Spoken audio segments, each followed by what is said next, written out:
everyone, welcome to the r/Indieheads podcast. I'm Alex, or TatiusNG on Reddit, and I'll be your host for tonight. On the podcast, we have Will for Thrill, Ethan, Eon997. Jeremiah, Killtrap. That's me. So this week we're gonna try to keep it really short because we have an interview with John Congleton for you tonight, and that's gonna take up most of. But for news or album streams releases this week, we had Blur, the Magic Whip, Mets 2, which was a stream, The Tallest Man on Earth, Dark Bird is Home, which was in Best Coast California Nights, which was a stream. Did anyone listen to any of these? I started listening to the Blur album, but never got a chance to finish it. I listened to the Blur album. I as Ethan. I listened to What's the Story? Morning Glory by Oasis, but that's not which is similar to Blur. I mean, I thought that was thematically. It's okay. Totally Never mind. So I listened to the Blur album in the background of what I was doing. I don't remember what I was doing, but it wasn't the focus of what I was doing. It was good. I thought some of the tracks were kind of filler.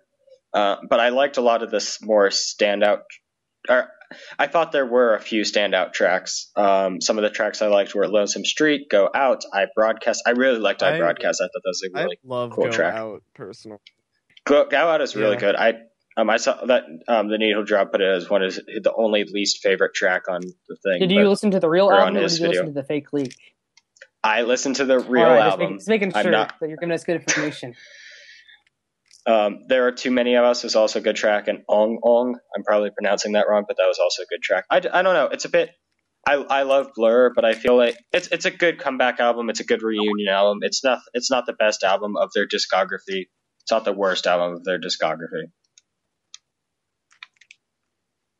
Or it's definitely towards the worst of their discography. I'm definitely satisfied though, because it wasn't a train wreck, which I feel like is really easy to happen, you know, like the Pixies' new album was pretty bad from what I hear, and I don't know, I guess it just feels like a lot of bands are like, hey, we're getting back together, we're gonna make a new album, and it just kind of goes to shit. But then you get spoiled by But no, you get spoiled by artists like My Bloody Valentine or Aphex Twin who release or I guess not Aphex Twin, My Bloody Valentine who don't release an album forever and then release MBV and it's incredible. And you get you get spoiled. Yeah. But I don't it's not that remarkable of an album. Yeah. That's true. That's true. Incredible album, yeah. Yeah. I was never really I don't know. I couldn't really get into New Cities to Love. I mean, it's because I also don't have a punk background at all. I mean, I could talk about that album all day because that's one of my favorites. I'm gonna have you tell me I'm gonna have you make me like it later. But I don't know. I just couldn't. It was hard. I can't really. I don't know. I wasn't a big fan of the lyrics. That was the first thing that really jumped out at me. Their older stuff probably has better lyrics because it's more like feminist charged. It's like I enjoyed it, but I felt like I don't know. I've already explained why I didn't really love it on the podcast before, so yeah. I mean, it was just like, yeah. All right, so for album announcements this week, we had Tame Impala Currents, which is supposedly coming out on July 18th. Wait, Alex. Yeah? Dude, it's gonna leak before that. I know. Oh my god! that's every album ever now. Yeah, but this means that we're gonna be able to listen to it on our road trip. And I think oh my god, you're right. Yeah, that's dope. So, yeah, if you don't know, Jeremiah and I are going to the Pitchfork Fest later this year. Yeah, we are. I'm very excited. There's gonna be a video of me singing along to Round and Round. Yeah, we're gonna be recording a video of our trip. So the next album announcement was The Most Lamentable Tragedy by Titus Andronicus, which is coming out on July 28th. And as far as I know, they haven't had a record in a really long time. It's a rock opera. This is a rock opera. It's been a while.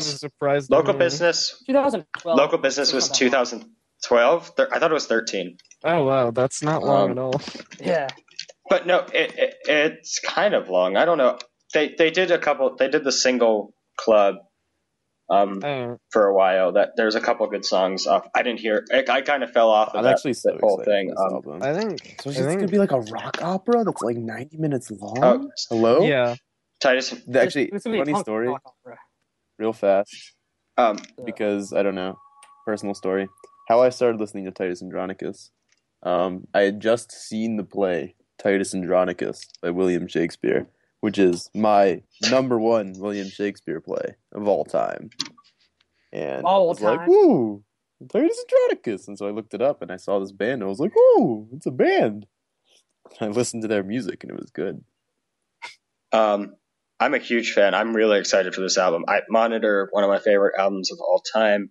I saw the band in May, I want to say, of last year, and it was incredible. And the best songs of the night were actually from the new album. They were saying they were previewing new tracks. And usually when a band says, "Oh, we're going to play new tracks," I'm usually annoyed because I'm like, I want to hear what I know.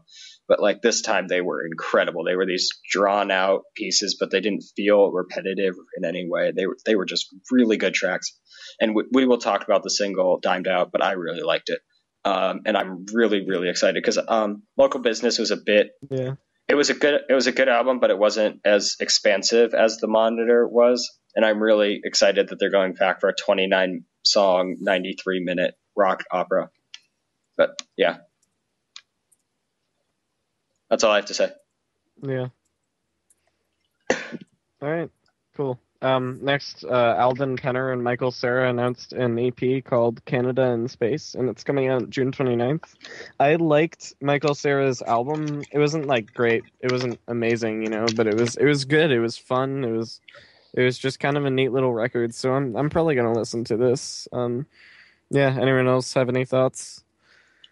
I thought Michael Cera's stuff was decent. I didn't really listen that much to it, but I thought it was decent, and I like the Unicorns, so I don't know. I'll check it out if it gets positive press. Also, it's with Alden Penner. I don't know. I didn't mention that, but it's with Alden Penner from the Unicorns. Yeah. So that'll be interesting. Yeah. The next album announcement was Freedom by Refused, which is coming out June 30th. I've never heard of this band, so yeah. Great way of putting that on there this week. Yeah. Yeah, but I think they're like a punk kind of, but maybe post-hardcore band. I feel like they're some band that they're a band I've always feel like I should have listened to, but I've never really given any effort to. All right. Yeah, but let's move moving on to singles. This week, Tame Impala released Disciples, and Titus Andronicus released Dimed Out.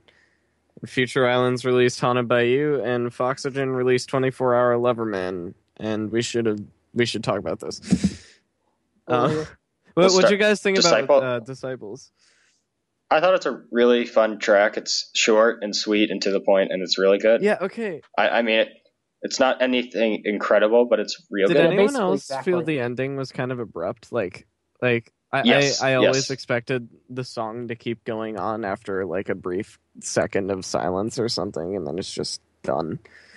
It could be part of the album, though, especially since it's such a short track. It's probably a transition track. Or maybe there's something really interesting and exciting at the end of the song that's on the album, but Kevin cut it out, so it's still like a surprise. I don't know.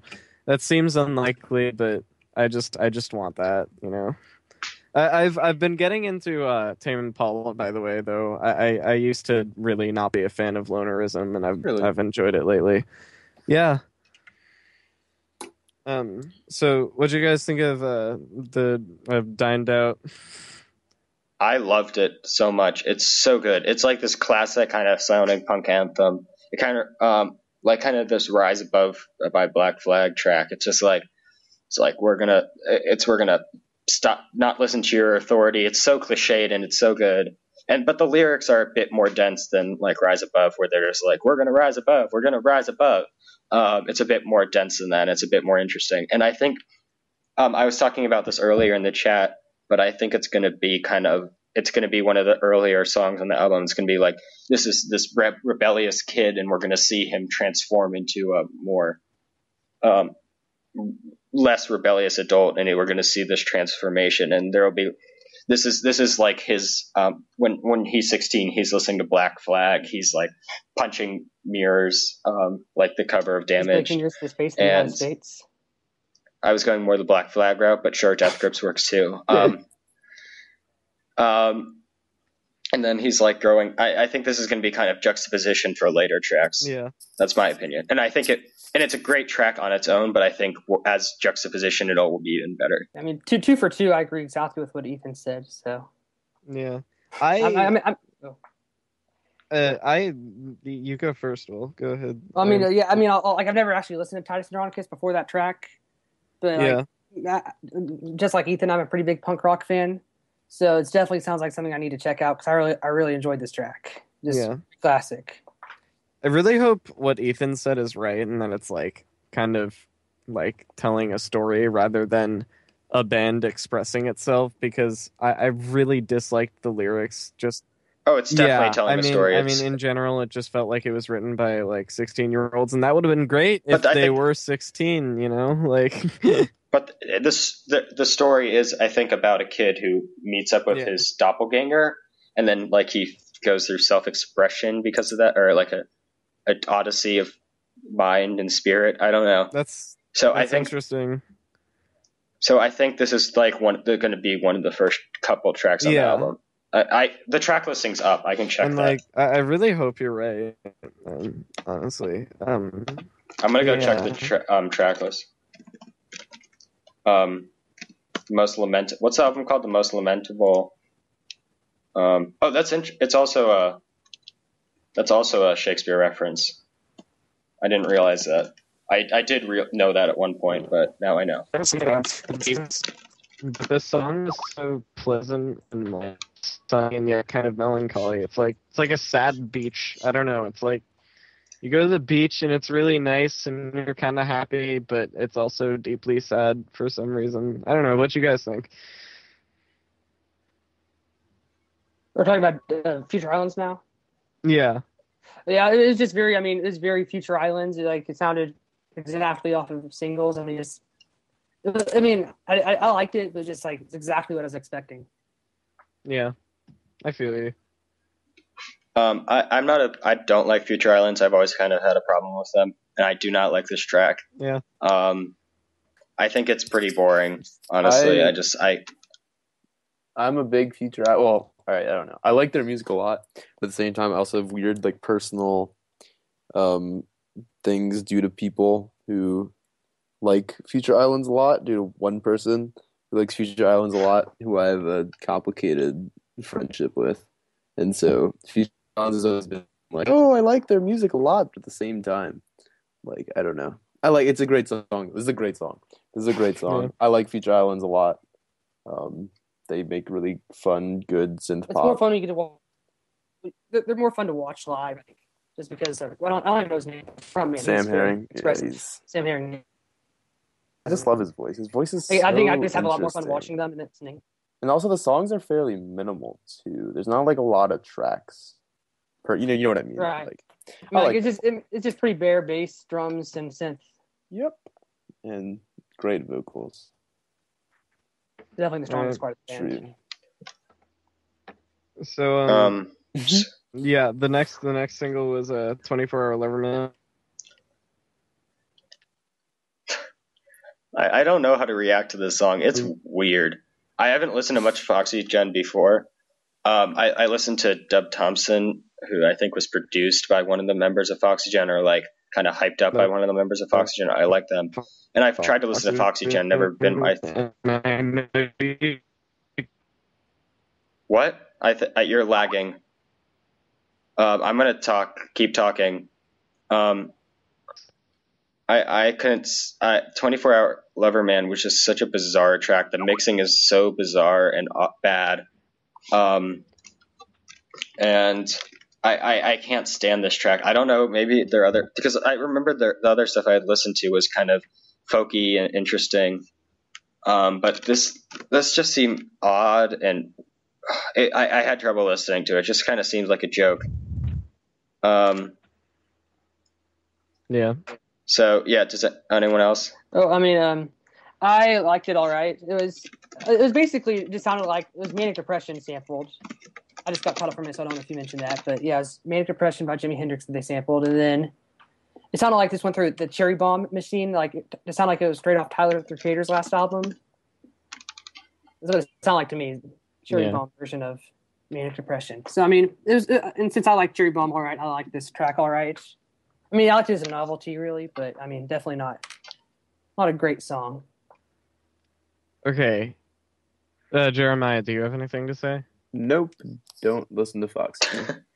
Okay, I've never been a fan of Foxygen either, but I thought this song was just completely awesome, and like I don't know, I was just one of the few people who really loved the song, and I like you guys compared it to Cherry Bomb. I've seen that a lot, and I enjoyed Cherry Bomb, but I guess I just feel like I don't know what Cherry Bomb went for is closer to what this is than this going for Cherry Bomb. Like that's kind of an awkward way to say that, but do you know what I mean? I just feel like Cherry Bomb was going for a style that was kind of, I don't know, like well, it's like I guess with Cherry Bomb it felt like. Hello. But I don't know. People say the mixing sucks, which I guess so. But I just find it really interesting, and I found Cherry Bomb interesting for the same reason. I love the schizophrenic sound collage that makes up the instrumental, and as well as the matching lyrics, which are nuts. I can't tell if they're just dumb or ironic and clever, but whatever it is, I really enjoyed it. What were you saying, Will? Well, as opposed to Cherry Bomb, like this is a sample. It has such a great foundation of a Jimi Hendrix song. Like it's more destined to succeed than a lot of those songs were, I think. Because the foundation is there already of a great song. Yeah. So, yeah. Let's in other move news, on to the news. Yeah. Well, the only piece of news we have this week, Grooveshark shut down, which I don't see as that big of a deal. Rip. That one, the people on Slasher Music were really torn up about it. It was really really sad. It was a big part of my playlists that are full of EDM. I don't know the songs. I was like, good for you. Jeremiah's our music source on the podcast. I've been on there way more. Like I've just been like on the threads there. It's been really like funny. Yeah, and I appreciate it. I used before Spotify came to the States. I was like an original Spotify person. Grooveshark was the jam. Yeah, it was important. Like, my brother, it was great. 150 song Grooveshark playlist that had, selected hip hop tracks from like 2009 to 2010 and 2011, intermingled with top 40 songs from then. And I was already well into alternative at this point, but like I'd listen to it while I was playing Warcraft 3. So that's how I like kept in touch with like the radio with pop music and also like some hip hop, including Kanye West. Ooh, what? It was definitely important for a while. It was clutch at school, but like, yeah, I don't know. It's just, I mean, and then Spotify, of course, capitalized on the fact that Grooveshark just capitulated by releasing that sweet 99 cents for 3 months of premium deal, which 3 months, 99 cents is pretty devious, if you ask me. Yeah, we are. The Indieheads podcast is now sponsored by Spotify. Spotify for all your music streaming needs. Spotify. I mean, I'm really pro Spotify. Yeah, Jeremiah. If you say that, we might have some problems. You might get kicked off the call or something. My Tidal subscription, my free trial. I told them how like I liked their service a lot, and I don't really use streaming services. I'm not really about to pay money for a streaming service. I would only use it to listen to new music, but like I don't like Spotify at all. And then like 2 days later, I'm like signing up for Spotify Premium. I love Spotify. That's how I listen to almost all my music. Yeah, that basically is my music source. New music. Spotify. I still buy Spotify. CDs. I'm pretty anti-Spotify because I buy CDs and vinyl, and I like to. Yeah. I buy vinyl too, but on Spotify, it's like, vinyl. Of course, it's really sketchy because they like pay their artists nothing. Like, but Get Lucky. Well, it deals the record. It's not Spotify as much, or if it's as with the record companies. No. Even they paid. All right, what was it? Oh, sorry, it was Happy. Pharrell's Happy was streamed like 600 million times or something. The label, they paid out $12,000 in royalty for 600 million streams. So that's a little bit egregious, I think. I blame the labels more than I think that's what Will was saying. But I mean, but also I think that money shouldn't. I'm kind of idealist in that I don't really think money should really be part of the conversation about music. I don't know. That's just always been my views on. Right now, I don't know. No. I myself with you. No, but see what I just did. What I did with my new Spotify subscription was just like put on. I don't know. I just probably got a bunch of music that I've been meaning to listen to or haven't gotten a chance to listen to, just in one big playlist, and I'm gonna see if I like it or not. So that's what I'm gonna use Spotify for. I just like because really everything's there, so like there's just no need to use almost anything else. There. I mean, they don't have that. They'd have one Kira, which I had to get from today.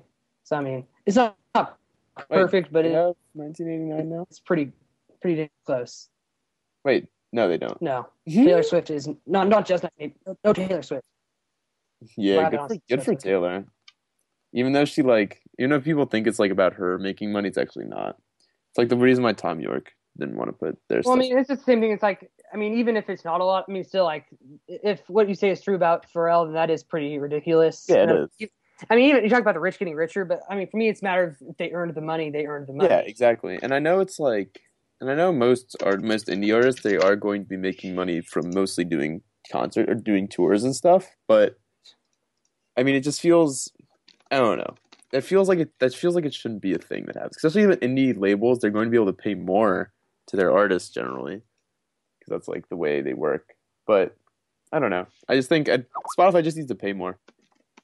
But obviously, if they're doing this where they charge 99 cents for 3 months of premium, yeah, I don't really see where they're going to get that money from. Yeah, I don't know. That's why I like Tidal. But the thing is, Tidal again was $20 a month for the good. I don't know. Well, look, Jeremiah, here's what they're going to do: is that after those 3 months, you're going to want to stay on Spotify forever. Oh, so you're going to be forced to pay $10 a month. No, I'm forced to pay $5 a month because $5 discount. Right. Either way, that's their shtick. That's how they really end. So rest in peace, Grooveshark. Long live Spotify. Okay, that's the end of the podcast. You guys just want to finish this podcast real fast? You guys just want to have a sing along to Ariel Pink's Round and Round? Spotify, the official sponsor of the r/Indieheads podcast. Okay. No, Jeremiah, stop, Jeremiah. Jeremiah, actually, that's not really Jeremiah. Okay, so up next we have an interview with John Congleton for you, which you can listen to as a separate video on our channel if you'd like. But if you're listening to this right now, I don't know why you would. Also, okay. Never mind. So good night. But no. There actually is a reason that you would want, because we actually have video of the interview. Oh yeah. Take a look at our beautiful faces. Yeah. Also, I was walking around listening to Beach House when you guys were filming that. Yeah. So, and I couldn't set up my webcam in time, so I'm just a picture of Tom York the whole thing. I'm in my right. So this is it for this. Bye. I've got you now. I'll show you all.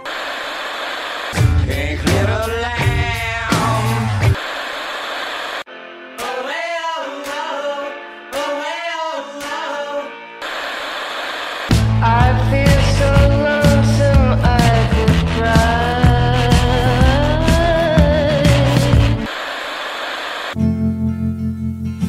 To the faces. Please listen, people are stupid in the car.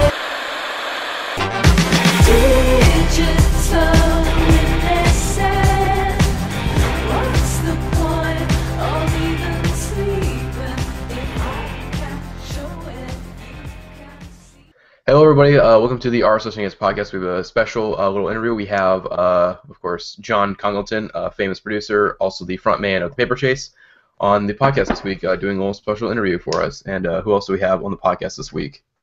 Ethan, Eon997 on Reddit. Hey, I'm Alex, or Titus Andronicus on Reddit. I'm Will, a user Will for Thrill on Reddit. And do you want to introduce yourself, John? Hi, I'm John. So we're extremely happy to have John on the podcast. Probably our biggest guest to date. Would you say that, Ethan? Mm-hmm. Yeah. So we're just gonna go straight into it. Let's just Alex, you want to start off since you had some questions? All right. So my first question for you, John, was how are you?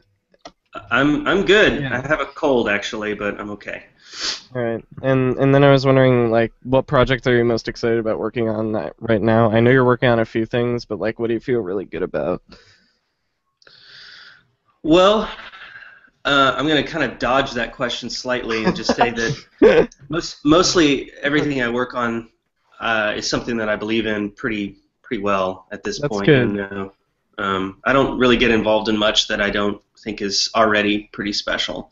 Life's pretty short, so if you can somehow delegate your time to only work on the things that you feel the most close to, that's pretty awesome. So I'm trying to sort of exploit that, I suppose. I'm in the middle of not in the middle. I'm just wrapping up a record with a really amazing artist named John Grant, who's been around for years. We got maybe 1 week left working with him, and it's really amazing. And I guess I'm pretty excited that I'll be putting out some of my own music soon again. Cool. So I'm excited about that. All right. Are there any artists or albums you've given up on? Like you were working on it with someone and you just felt like you couldn't do it anymore, or like? Is somebody having an earthquake? I think that's Will. Okay, I'm gonna mute his mic for a second. All right. Okay. So the question is, have I ever done a record that I had to bail on? Yeah. Have you ever started working on something and then just really had to like give up, or even gotten close, and like what happened? No. The answer is actually no. I have done records where, hey, my cat wants to be on the video. I have done records where there wasn't a lot of chemistry, and there was we hadn't signed on to do the whole record, so it was sort of like just a polite sort of like, maybe finish the record with somebody else, like that kind of thing, but never never the kind of thing where I was like, I can't handle you. There is one record I can think of that I didn't finish intentionally and told them that I wouldn't finish because the artist was clearly psychotic, but we shouldn't talk about that. No. But it's not a band, I assure you. Yeah. You've worked with like countless artists and on a handful of art projects that are considered some of that artist's best work, and I was wondering, like, what are you most proud of? Are there any projects that you just look at and get the sense of feeling like, wow, I worked on that? Yeah, totally. A lot of the records I do feel that way. I've really been lucky to get to work with like amazing artists, and a lot of that has to do, and maybe this can be like, if anybody's interested in getting into producing, they can sort of put this in their pocket. I mean, main thing is just try to find things that you really believe in, and try to work on it. I basically kind of feel like that's what happened with me and Annie Clark with St. Vincent. Is I met her and I just knew that she was really, really special. So, yeah. We just worked together, and everybody's talking about her now, but what people might not realize is we've been grinding it for years, we've been working on cultivating that sound and making a lot of records together, so it certainly wasn't an overnight thing. But to answer your question, there's certain artists like,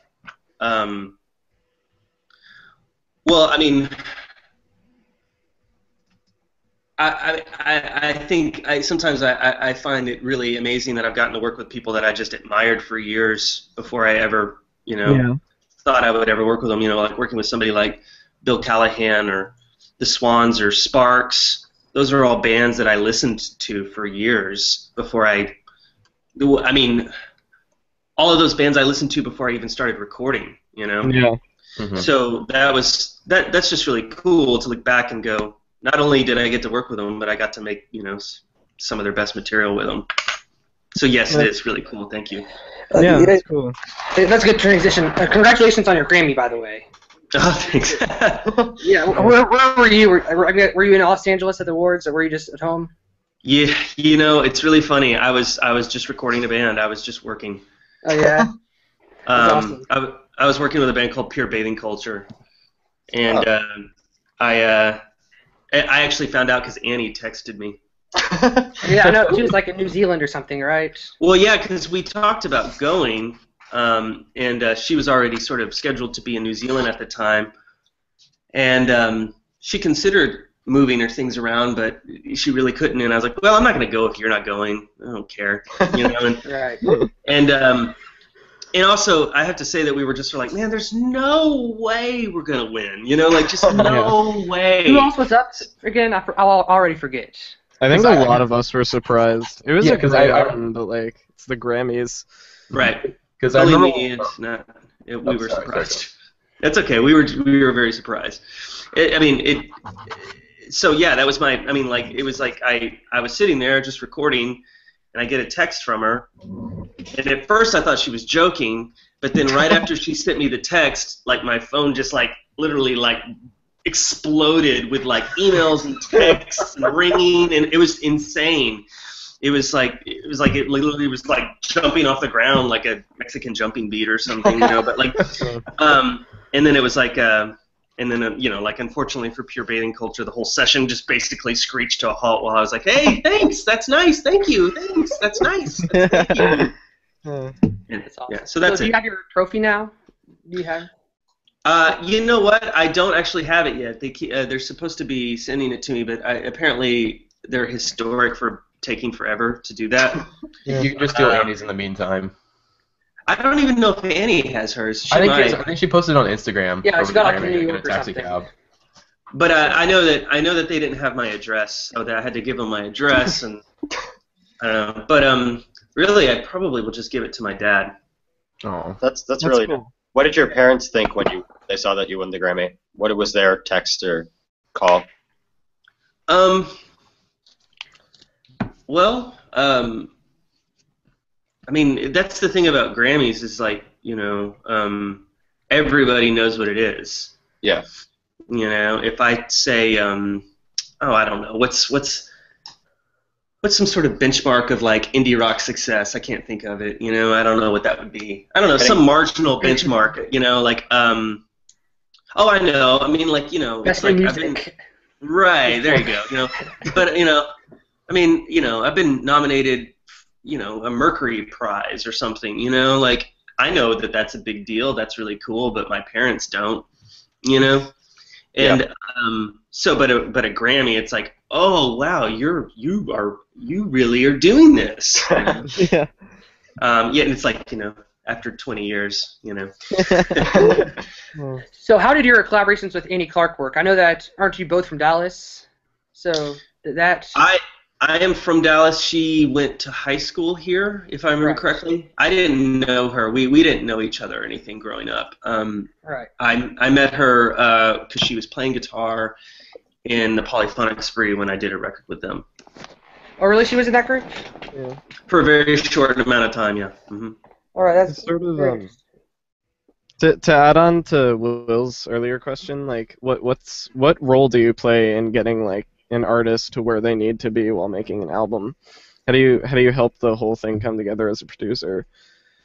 Well, I basically as I've said before, I kind of feel like there's a spectrum of how I'm involved, and it can go from the very far spectrum being where the band has basically lamented every single note to death before they ever walk in the studio threshold, And so they sort of just come in, we set up and perform, and I basically just say, "That's good. Stop messing with it." Or the far other end of that spectrum would be like they come in with the artist or the band comes in with almost no ideas, just like a few riffs, and we literally like, okay, make a record. So those are the two extreme spectrums, right? And usually it's falling somewhere in between there, But those two extreme spectrums are the ones that have happened and still happen from time to time. But usually I would say it falls somewhere right in the middle.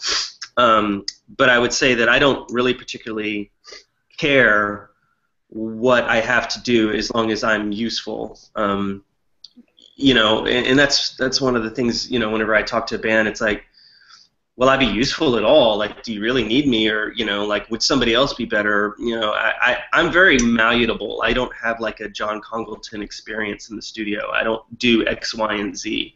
Yeah. Mainly because, well, first of all, that's incredibly boring to me, but more importantly, you have to cater your approach to what the band needs, because all the band dynamics are different. But I think that, like, one thing I heard recently that has kind of resonated in my mind is, like, in general, when you work on music, in order to work on music, I think you need a really generous heart. And so basically, it's all about making something beautiful and being a team when you make a record with me. And I'm not. I might drive the session, quotation marks. I might drive the session just because I've done a bunch of records and I know how to avoid a lot of the pitfalls. But ultimately, we're doing it as a team. Yeah. Do you do Ethan? Sorry. No, you go. All right. Do you do like basically the same thing when you're working with like yourself or in the paper chase, or I don't know. Or do you guys hire a producer or with Paper Chase to work with you? Yeah, like well, Paper Chase has been broken up since 2010. Yeah. So a lot of stuff has changed for me since then. A lot of the Paper Chase stuff was just recorded by, you could say me. You would say me. I was the only one there. But that wasn't by some sort of, and I had to clarify this with a lot of people. That wasn't necessarily by virtue of me thinking that I could do it the best or anything like that. It was really legitimately just because of it just was easier for us to just whenever I was free for us to just record something. Yeah. Rather than me scouring, people to work with and whatnot. And also, we're sort of like, it's not like we lived in Chicago or something where there's an amazing recording engineer down the street that I was like, he'll be amazing. I don't have to worry about a thing, Yeah. So it was never about me micromanaging necessarily. It was just sort of like, frankly, kind of a matter of convenience. Yeah. Speaking of different ranges of artists that you work with, when you're working on an electronic artist like Shushu or someone like that, or compared to acoustic, more like laid back kind of Bill Callahan, both of them make very emotional, driven music, but they're very different styles. How does your approach change when you're doing that? Well, there's like a lot of nuance to that question, The approach actually doesn't change. From a technical standpoint, it does. It's very different. But from like basically a globalistic sort of approach, it doesn't change at all. Like with something like Bill Callahan, it's exactly about just capturing a performance in a moment. The stuff I worked on with Bill, I would say almost without exception, they're just live performances. Like literally, the band is just there. I just got some microphones in front of them all, and I press record, and that's what you hear whenever the record comes out. Yeah. And we, like with Bill, it was sort of like I remember sometimes I wish we were an eagle. Like mean, there's not a single vocal performance on that record that wasn't live with the band. I'm pretty sure about that. Like the guitar and the vocal is just right there. That's happening right as I recorded the rest of the band. That essentially is a live record, with the exception of like string overdubs. And so, but like with a record like that, I remember like we would just do a bunch of takes, and it was like Stanley Kubrick or something. It was like we were just waiting for the moment to happen. You know, we're just waiting for the take to go. Okay, that's the take. Whereas with Shoo Shoo, that doesn't happen at all. It's like there's a bunch of weird sounds, and we just kind of fly through them. Like we just pick through the sounds really fast, and then like everything is all overdubs. You know what I mean? Yeah. Everything is put together in a real synthesis of experience. I don't know if I answered that question very well. No, that makes complete sense. I get that. Okay. So I've noticed that you have a Blue Velvet poster behind you, and you just referenced Stanley Kubrick. So I'm wondering, does film have a big influence on your art? Don't forget Ingmar Bergman. Oh yeah, sorry. I'll be Kubrick. perfectly honest. Yeah, I saw The Shining. I'll be honest. I didn't recognize the left poster, and I'm ignorant. But like with the Paper Chase, I feel like you guys had a very cinematic kind of storytelling feel. So I'm wondering how film is an influence on you. Well, I do love film a lot, and one of the reasons why I love it is because I don't understand it. Because I mean, I love music.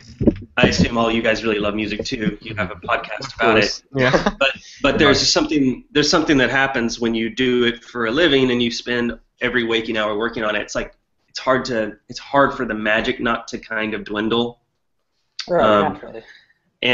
So one thing that I really love is film because I feel like I can think very cerebrally about it and enjoy all kinds of emotional levels, but at the end of the day, I don't know anything about, like if somebody said direct a film, I wouldn't even know what the first thing to do would be, but I really enjoy like that I can, like if there's a director I really like and I can see a common thread in what he does or she, I just enjoy that as a fan, as an enthusiast, and so that like I kind of get that sort of aspect the way I used to love music when I was a kid, as just a very untainted fan.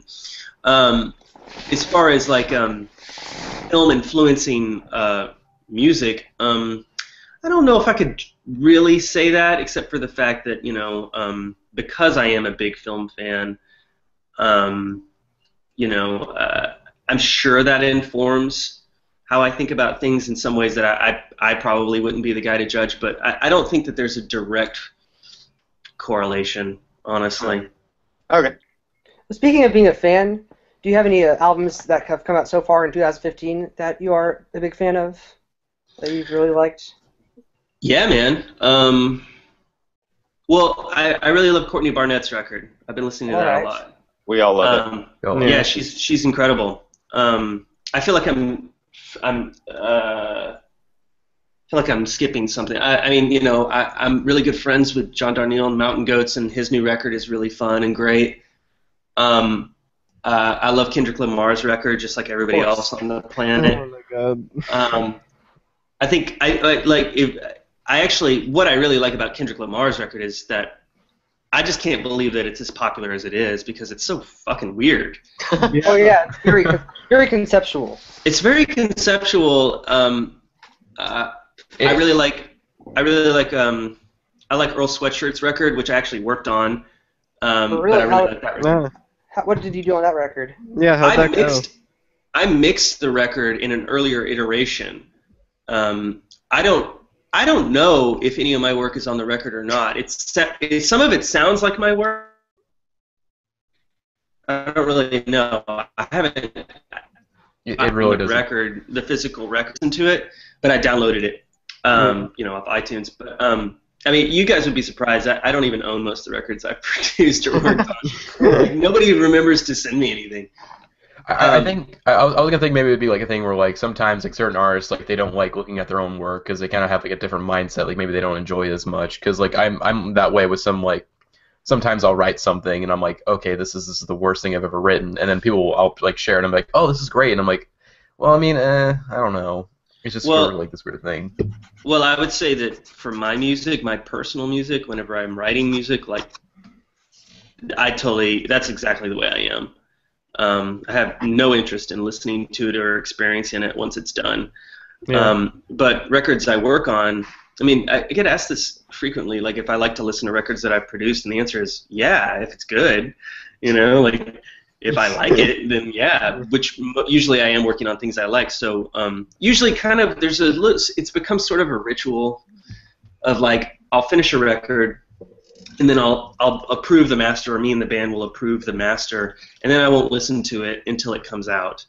And that seems to be like just enough time for me to gain some perspective and actually have sort of an opinion on it as a listener, as an objective listener. Mm-hmm. Speaking of good albums you've worked on, I know that. Nice transition. That's good transition, right? Okay, I know at least for me and Matty, it was the album of the year for 2014, "To Be Kind" by Swans. Yeah.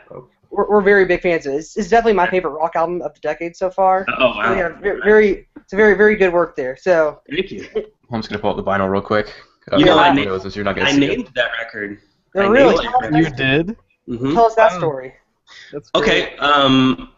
Well, obviously Michael had a song with "To Be Kind" in the lyrics, Right. And so I can't really say I named the record. That's stupid. But you suggested it to him. Yeah, he originally. I remember we were talking in the studio like on a break, and I said, "What do you think you're going to name the record?" And he said, "I'm not sure. I was thinking about calling it Screenshot." And I said, "Why?" And he said, well, he has this idea of like the perfect moment in a set. Like his whole thing is sort of like all about like the meditative experience of just repetition and whatnot. And he kind of says, he said he wished he could take a screenshot of life whenever that moment hits its pinnacle. And I said, I think that's an amazing idea, but I think screenshot has, it has a connotation. Now to like kids would just hear that as like being some sort of computer thing or something, Mm-hmm. And I said, I think that "To Be Kind" would be a beautiful title. And he got up, he said, he kind of nodded his head, he went outside, he smoked a cigarette, and he came back and he sat down and he said, "John, I owe you a Coke. I'm going to name the record that." That's a good story. So anyways, I saw that you're just the engineer. You're not the producer. Michael Garrett did that. So exactly, do you just press play in the studio? Like, what was way to diminish me. I Come on, Will. I don't know a lot about production, so like, what does it mean when he says you were the engineer? Okay, I mean, like I can give you like a little bit of a long-winded answer to that. I mean, I started off as an engineer. I didn't have any desire or really even any understanding of producing when I was younger. I just wanted to record bands, okay? I just liked recording. I liked the way things sounded. And it wasn't until my mid-20s that people started to hire me to produce, because by the time I was 25, I'd already done a squillion records and kind of had sort of like at that point gained a pretty decent insight and understanding to the process. So people started, and I do have a musical background, so all these things sort of just. Well, point is like my career, quote, really didn't like do anything until I started to produce. I was just recording bands and sort of fledgling. Now with Swans, it's. Ultimately, I don't really feel like there's a strict producer. There wasn't a strict producer whenever I was making those records, but I certainly was not acting like a producer. I was acting like an engineer, meaning to say that like I was trying to solve the problem of trying to wrangle that beast onto a compact disc. I rarely work as strictly an engineer anymore. The last time I did that was with Swans, and the reason I did that was because I love the band, you know, and I was completely attracted to do it regardless. But I mean, I think Michael has such a strong vision for what he wants that he's not willing. He's not going to spend any time arguing with anybody about that. If you know what I mean, it's just like it's like, this is what I want, and stay the fuck out of my way. And I'm okay with that, you know. I mean, you know, I ultimately. I think Michael deserves. Oh, excuse me, guys. I think Michael deserves, at this point in his career and his life, to basically be allowed the credence to just go for whatever's in his brain, because his ideas are so epic and over the top that if you can even get like 45% of that idea, then it's a total success, you know. So I mean, really, kind of like the way I look at working on a Swans record would be like. I have a strict job of taking that insanity and, like, you know, rendering it down like a drummer. Like, I'm a drummer on the record. I'm the engineer on the record, or whatever, you know? That's something I want to compliment you about. On screenshot at the very beginning, when that snare comes in at the very beginning, that's one of the most crisp drum sounds I've ever heard in my life. Hey, cool. That's funny because the way that happened was Phil, the drummer, had all this deadening on his snare drum, right? And he was taking it off to tune it. It was completely out of tune. I said, "Don't touch it." I was like, "That sounds horrifying." One of the best sounds I've ever heard. Oh, thank you, man. I really like that too. I was like I remember, like, when they came in to listen to that take, I was like, "That snare's awesome." I was like, "It's so ugly," you know. It's just so, like, it you know, it starts with that bass line, and the guitar comes in, and then that snare drum comes in. It's just so perfectly out of key with everything. I love it. Yeah. And also, I'm from DFW too. I was at the show a couple weeks ago.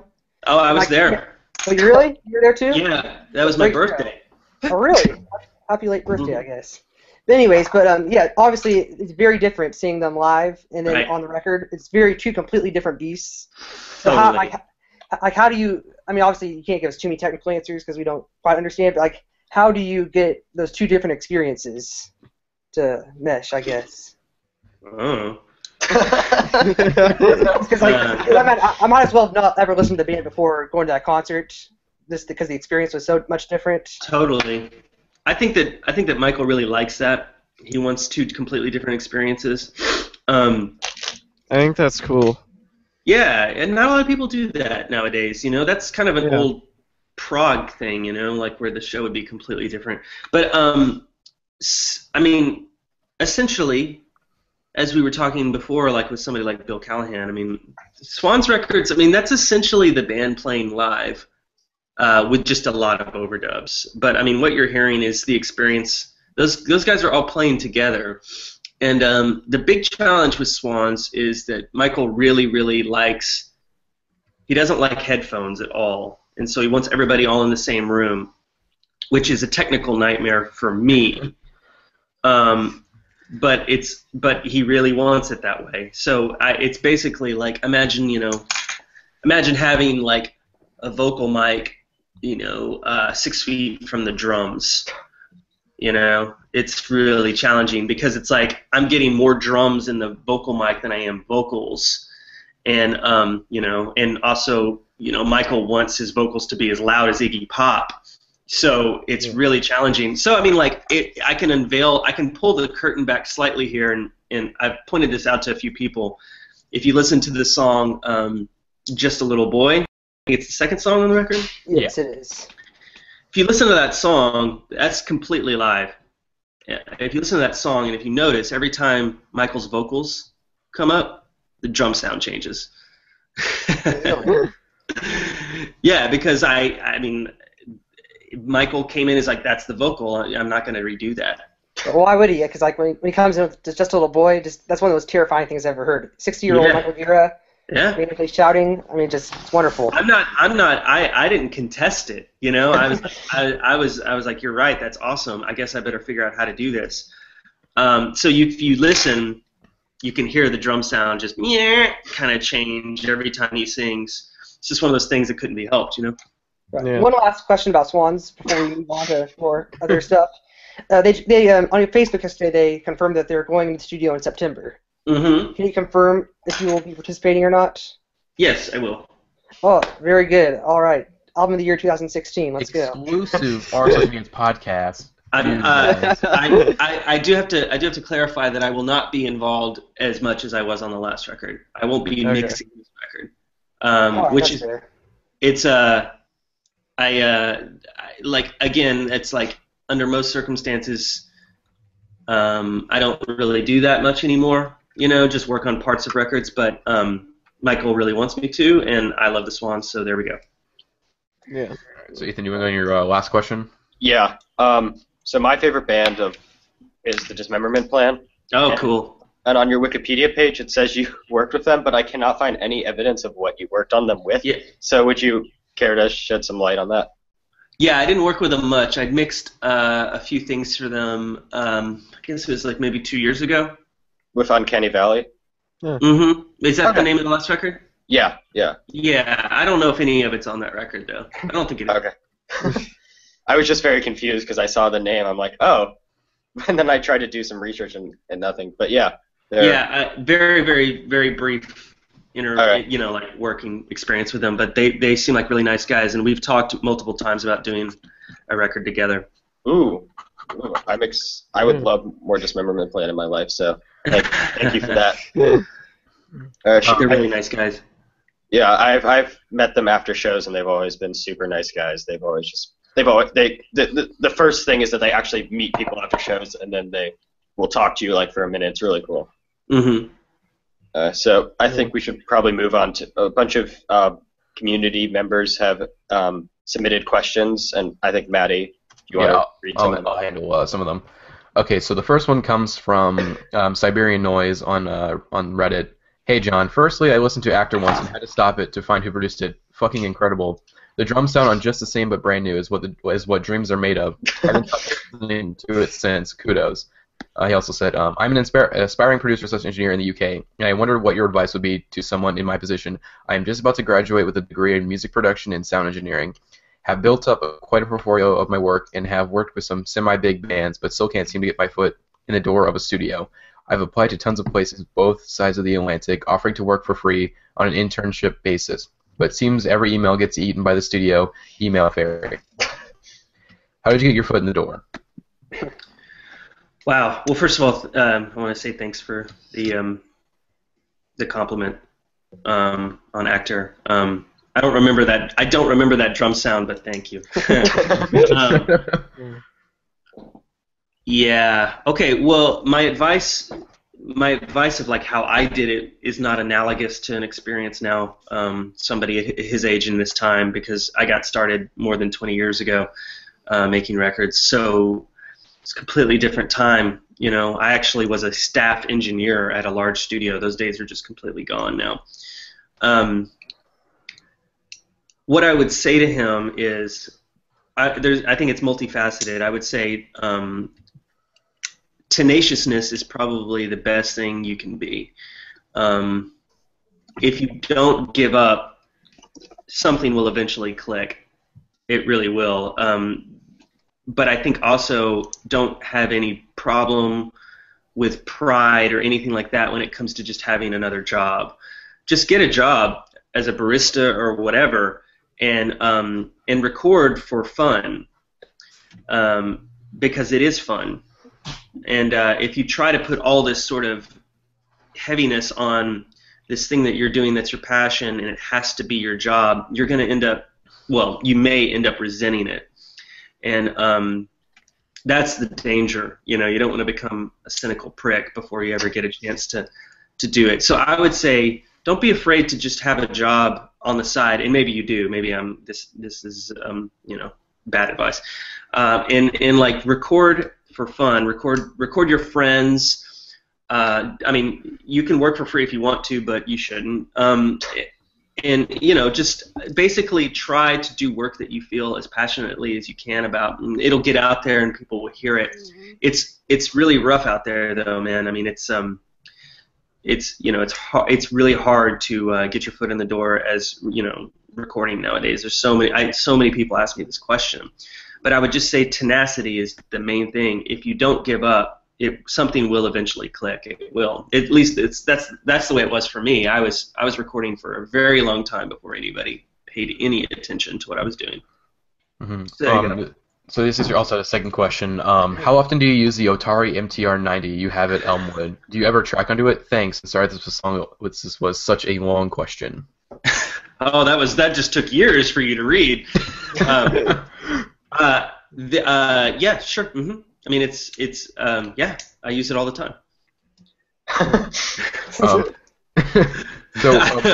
We have a few more questions. So sure. This is from Ultimate Possum on Reddit. Who are your favorite producers and why? My favorite producers are the ones that wow, Jesus. I don't really know if I have favorite producers. There's like a handful of dudes that I always seem to think that they do good work. But that doesn't mean that I want to listen to those records necessarily, because ultimately the artist has to be something I'm interested in. I mean, right. I love, obviously I love Brian Eno, but Brian Eno works mainly with bands I have no interest in. So I can sit there and listen to his work and really admire it and see and hear a steady hand of production. But that's kind of like looking at a painting only from a technical aspect. It needs to resonate with me emotionally. And to be clear, I mean, obviously I love the stuff he does with Bowie and Talking Heads. I'm talking, I don't really have a lot of interest in Coldplay or whatever. But I mean, like I've always really admired people like Flood, who seem to be able to always make a creative recording and an engaging recording, but not superimpose themselves too terribly much. I have a lot of respect for Chad Blake, Tom Elmhurst, Dave Fridman is a good friend of mine. Really creative, amazing records, obviously. I mean, mainly, I guess the only thing that ever makes me uncomfortable in the studio is cliches, and so I think I just listed a bunch of guys who don't stick to cliches, and I guess that would be the reason why I like them. I'm sure I'm forgetting somebody that I love, but yeah. So this is also another question. I'm also curious how you approach working with a full band or working with a solo artist like Andy Clark. Is it a different process? Well, we kind of touched on that a little bit. Well, no, I mean, yes, it's definitely a different process. But I mean, it could just as easily be a solo artist who brings a band in and then we record it live. So it doesn't have to be a solo artist that makes it different. Sometimes I work with a band and we do it totally hodgepodgey and piecemeally. I like recording live a lot. I like putting a band in a room and just kind of banging it out for a multitude of reasons. Number one, you get the feeling of a band playing live, but also, just as importantly, as a producer or whatever, you can kind of see if there's a problem long before it would be a problem. Like if there's something that really doesn't work about a song, you hear that right away, as opposed to finding that out a week and a half into it when you're doing vocal overdubs or whatever. You're like, this doesn't really work. So essentially, I try to just synthesize the environment of a band in a rehearsal space. They just come in, and the only difference is there's microphones in front of them, and there's somebody saying, "What about this? What about that?" But I try to basically I try not to mess them up. Try to just keep them comfortable. Yeah. So we have some. I think we have about 2 more questions. I think. Cool. From this one, these 2 are from Reddit Searcher on Reddit, obviously. You produced Dinosaur Bones' Shaky Dream, and I was wondering what that experience was like. I spoke to a few members of the band about a year after the album came out, and they had some great things to say about you and how they really pushed themselves to work on their songwriting on the album. Not a lot of people have asked me about that record. I really, really liked those guys a lot. I thought they were hilarious. Really funny guys, and I'm actually going to be in Toronto in a week, and I hope to see them. I don't remember anything about the record being specifically different or challenging necessarily. So I don't have any anecdotes other than to say that I really liked them a lot as humans and had a lot of fun, like just basically making that record, you know, like just really great sense of humor, a bunch of really twisted dudes. Mm-hmm. So the other question is also, if you could produce an album for any artist, who would you produce for and why? Well, I've gotten to work with a lot of people that I've wanted to produce or record already. But I mean, I guess I don't know, man. I would be boring answers. You know, it's like it's not like I would say no to David Bowie. You know, Yeah. Right. you know, I mean, but at the same time, I don't sit around and think about working with David Bowie. You know, it's like I love him, but you know, I wouldn't presume that I would be the guy to work with him. Or I'm kind of more interested in working with bands that nobody's heard of. That you know, if I can make a record that makes a band or helps a band be known, I don't want to say makes, that's stupid. You know, like a band, you know, like when I make a record that people hear the band for the first time, that's kind of more exhilarating. What are some examples of that, like that you're really proud of that kind of helped blow up a band? Well, there's a lot of examples. You know, I mean, I would say that for the most part, that's. I mean, you know, like somebody like Angel Olsen. You know, the record I did with her is the record that, you know, everyone finally paid attention to her, and I mean, I think she's amazing.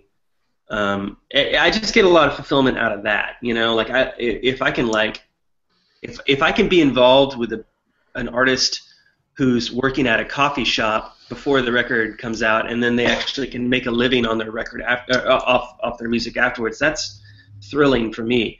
But to kind of not to sidestep the question, I mean, I guess I would probably love to. I mean, kind of one of my all-time favorites is Scott Walker. I would love to work with him. I would,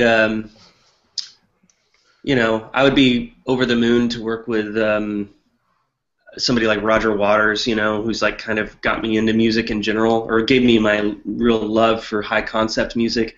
Yeah.